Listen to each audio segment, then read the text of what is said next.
back to my channel. I am Hannah Oravec. I am the founder and interior designer for Lawless Design, and today we are going to talk about probably my most asked question on our cabin. If you're new here, my husband and I bought a log cabin in Maine last year, and we took about 4 months to renovate the whole interior of it, and we did the whole thing ourselves on nights and weekends, and it was insane. I have a few videos on that if you want to go watch those, and you can kind of see some of the process in the beginning. And then I stopped filming because we just sanded for 2 months straight, and I was just like, why am I doing this? Why am I making videos of sanding every week? So now that we're done, I'm going to answer questions. Pretty much anytime I post a video on TikTok or Instagram, I always get asked about how we got the walls to look like they did. So I figured I would just kind of run through, just give you guys a brief rundown of what we actually did. Like, it's just good to have like a whole place where I can like put all the links for you and just give you any additional information and kind of like run through things in a little bit of a longer format than like a quick like 30-second video. So starting off, the cabin walls were this like really nice orange. Definitely not nice. The home was built in the 80s.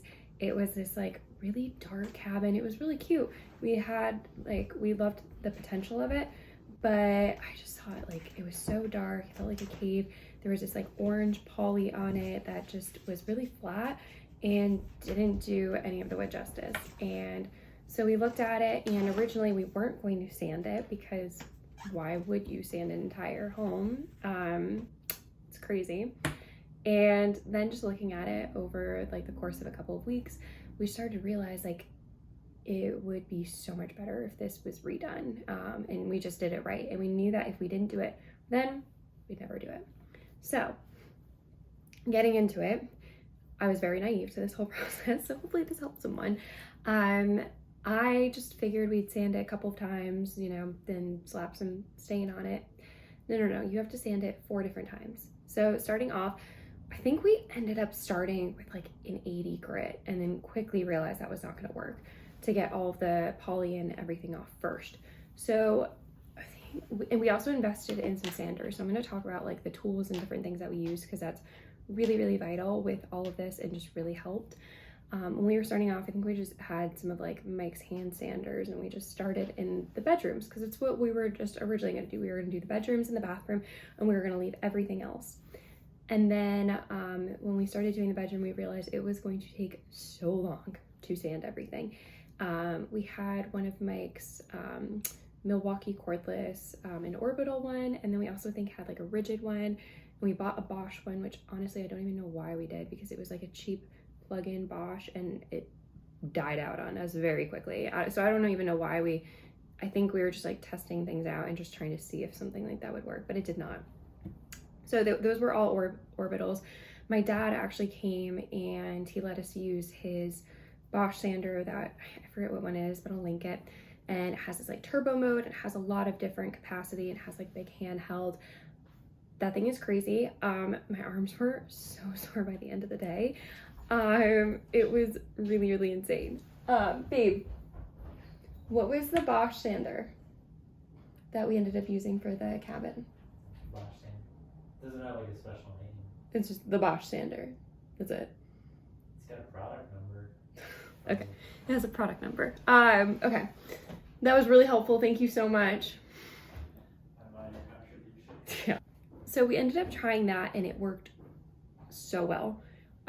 So we ended up also getting the discs instead of the pads on that, which I think just really helped because you go through so many filters for the vacuum and everything that's going through it. We were going through sandpaper like crazy using like the paper ones. But when you have those like mesh ones, I'm sorry, I don't know what they're exactly called, so I'm just calling them the mesh ones. The air like filters through it better, so I feel like you were able to use them a lot longer and they were a lot more durable. They're definitely an investment. They're a little bit more expensive, but totally worth it in my opinion, because when you look at like time and value, we were looking at it as our time is more valuable than just like spending so much time sanding, even though it did take us 2 months. I feel like we were pretty efficient at it. Even though it took a few weeks to get in the groove, but once we got it, we were there.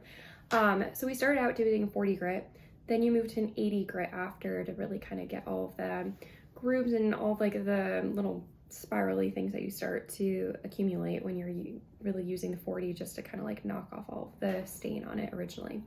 Then you move to 120, which starts to make it a little bit smoother and nice. That's where I thought we were gonna stop, but no, you have to keep going apparently. So then you do this thing called water pop because we wanted to use Rubio. We wanted to use Rubio for a multitude of reasons. One being that there's no VOCs, the other being that it's a monocoat, so you really only have to do it one time over. You don't have to put any poly or anything over it after that. It's just a really easy product. We've used it on furniture when Mike makes custom furniture. We've used it. It's just a really nice finish. And then if you ever need to like, sorry, Kona's running around. If you ever need to like refinish it, it's just really easy and it's such a good product. So we knew we wanted to do that. So with the 120, what you ended up doing after is doing what they call a water pop. You take a wet rag and then you wipe it down, and with the water it helps kind of like expand and contract the wood where it pushes the grain up. So then when you use the 220 to make it really smooth, it knocks all the grain down and gives you that really seamless finish. So that's what we ended up doing with the sanding. So we ended up investing in a Festool linear sander. We did this because we had a lot of V grooves on it, and in between the boards, even when you were sanding, you couldn't get that sander in there, and if you tried, you were just ruining the pads on them. And we ended up going through a couple of different sander pads and realized that that was definitely not the most efficient way to use a sander. So we ended up investing in that, which was really awesome. It gets in the grooves and it was really quick, and so that was a really awesome sander to have in addition to the other Bosch one. So those were the sanders that we used. Highly recommend them. They were really great, really durable, so would definitely recommend those. In terms of stain, what we ended up doing is me testing out about 30 different samples of it and going back and forth a million times. I really wasn't sure exactly what look I wanted for the cabin when going into it. I had a lot of different ideas. One idea was I want to do it black, which I still think would be really cool, but not in that particular cabin, just because of the way the natural light is. It's so dark in there already. It just didn't work in that space, but I think that a black cabin would be so cool. So we ended up doing a mixture of like wood tones and then more of like a lighter translucent white tone too to go with that. Because I said that it was so dark in there, I really wanted to lighten up the space, but we still wanted wood in there. And I knew I really wanted the loft to be that like warm wood and feel really cozy and have that be dark and have it be more of that like moodier space.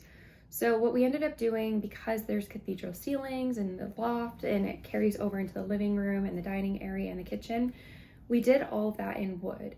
And then I carried that down through the interior walls into the hallway and along the interior part that wraps into the kitchen.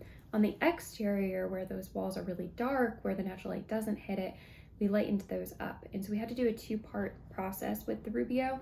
I tested out, like I said, a bunch of different stains, and I really liked their pre-easy colors. It gives it a little hint of a tint before you start to put their oil on it.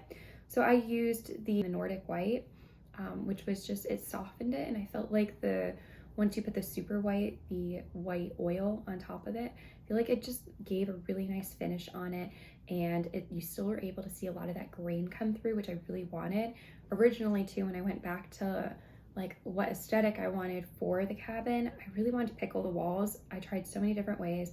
We even tried like seeing if we could like paint over the stain because we didn't want to sand it. It just honestly didn't work. And so we were like, we're gonna do it right. We're not gonna just like half do something. We want to do it the right way. So that's why we sanded everything, and I'm really happy we did. And we didn't try to like paint anything because we tried that in the closet. Terrible. With the wood, we ended up doing a combination of chocolate and pure. It was pretty much, I mean, like honestly, the mixture of stain is kind of like how I cook, where I just kind of throw things in and just kind of eyeball it. It was probably like an 8-to-1 ratio, I would say, of pure and then just like a little splash of the chocolate into the mixture, because what I really liked about the chocolate is it had that really warm tone wood. I didn't want a cool gray. I didn't want a cool tone. I really wanted a warm tone, but I didn't want that orange or yellow coming through. So I felt like that was a really good like pure brown color. And then the pure is exactly what it sounds like. It's pure to that color, like that wood, natural. So it brings out like the natural color of the wood, which is pine in our case for the cabin. So I thought that mixture just went really well, and I'm so happy with how the color turned out, because like I said, I tried like 30 different stains, and that was the biggest decision on the cabin as a stain. I mean, it was 5,000 square feet of walls and ceiling that we did, and we sanded, and so having that be a decision was really huge. In the bedrooms, I originally thought that we were going to do the ceilings the same as what we did in the loft and on some of those interior walls, but when we started getting to it, it just felt really dark and really heavy. So we have 3 stains in the cabin, where the ceilings in the 2 bedrooms and the bathroom are actually just natural. Just one coat, one thing, we didn't mix it with anything. It's just a Rubio natural. And I feel like that just gave it that like lighter, airier feel. The bedrooms are really small. They don't get a lot of natural light. There's not a ton of windows in there. And so doing that, I feel like it just really made it feel more inviting in there. And so I really like that natural stain for that reason. So yeah, that's kind of it. Let me know if you guys have any other questions or anything like that. Right now we're working on some other things with the cabin. It'll be able to be rented out for the summer. So we just put it up a couple weeks ago. You'll be able to start renting it in May. So you can go book it now. We're gonna have it on indefinitely now. We were just doing some additional HVAC work on it. We're putting a heat pump in so that the heating system is a little bit more efficient. We're also gonna have central air for this summer, which is really nice. And we're doing some landscaping to make the outdoors a lot prettier. So yeah, we have a lot of like additional upgrades to the cabin, which I'm really excited about, to just make it a whole indoor outdoor experience, just a really great experience for everyone. The cabin is in Brunswick, Maine, which is such a cute little town. It's right on the water. The cabin's right on the water.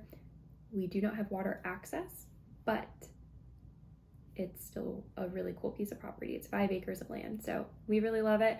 If you guys stay there, I hope you really love it too, and thanks for watching.